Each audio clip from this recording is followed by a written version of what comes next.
হাতে আর মাত্র 12 দিন, আসন্ন গণেশ চতুর্থী। মহারাষ্ট্রের গণপতি বাপ্পার আদলে এবছর শিলিগুড়িতেও মহা সমারোহে পালিত হতে চলেছে গণেশ পুজো।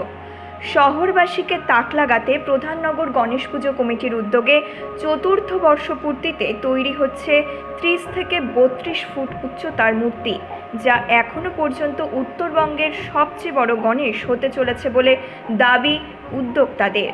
তারা আরও জানান, বৃক্ষরোপণের মাধ্যমে পরিবেশ রক্ষার সামাজিক বার্তা দিতে চলেছে প্রধাননগর গণেশ পুজো কমিটি। এ মুহূর্তে চলছে জোর কদম পুজোর প্রস্তুতি। আমাদের উত্তরবঙ্গের সবচেয়ে বড় গণেশ প্রতিমা, আমরা উচ্চতা রেখেছি 30 থেকে 32 ফুট চালা নিয়ে।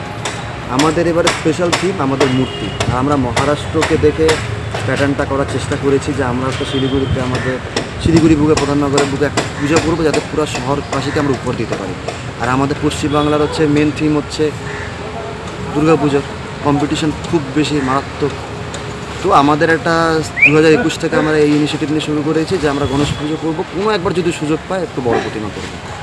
এইভাবে সামহাও আমরা এবার ডিসকাশন করে আমরা ইয়েটা বলতে পারো মহারাষ্ট্র থেকে এসছে, কলকাতা বড় বড় দুর্গাপুজোর থেকে এসছে।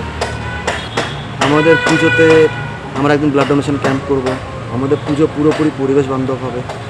আমাদের পুজোতে আমরা বৃক্ষরোপণ, আমাদের কমিটির থেকে বৃক্ষরোপণের কর্মসূচি নেব। গরিব দুঃখীদের প্রসাদ বিতরণের অনুষ্ঠান আছে, সেটা চলবে। আমাদের অ্যাওয়ারনেস প্রোগ্রাম থাকবে, বাংলা গান উৎসব থাকবে একদিন। আমাদের ওপেনিং রয়েছে 6 সেপ্টেম্বর। সবাইকে আমি ইনভাইট করছি আমাদের তরফ থেকে। গোটা শহরবাসীকে আমাদের কাছে অনুরোধ যে আপনারা আসুন, উপভোগ করুন। আর আমরা যে গিফট দিতে চলেছি শিলিগুড়িকে, ইউনিক জিনিস, সেটা এসে আসুন। আর আমাদের 6 তারিখ উদ্বোধন, 13 তারিখ পর্যন্ত এক সপ্তাহের পুজো থাকবে। 13 তারিখে বিসর্জন আমরা চেষ্টা করব এখানেই করার, যেহেতু বড় মূর্তি প্রশাসনের সাহায্য নিয়ে যাতে আমরা এখানে জল নিয়ে বিসর্জন করতে পারি সেটা। শিলিগুড়ি থেকে দেবিকা দত্তের রিপোর্ট, নিউজ মেট্রো।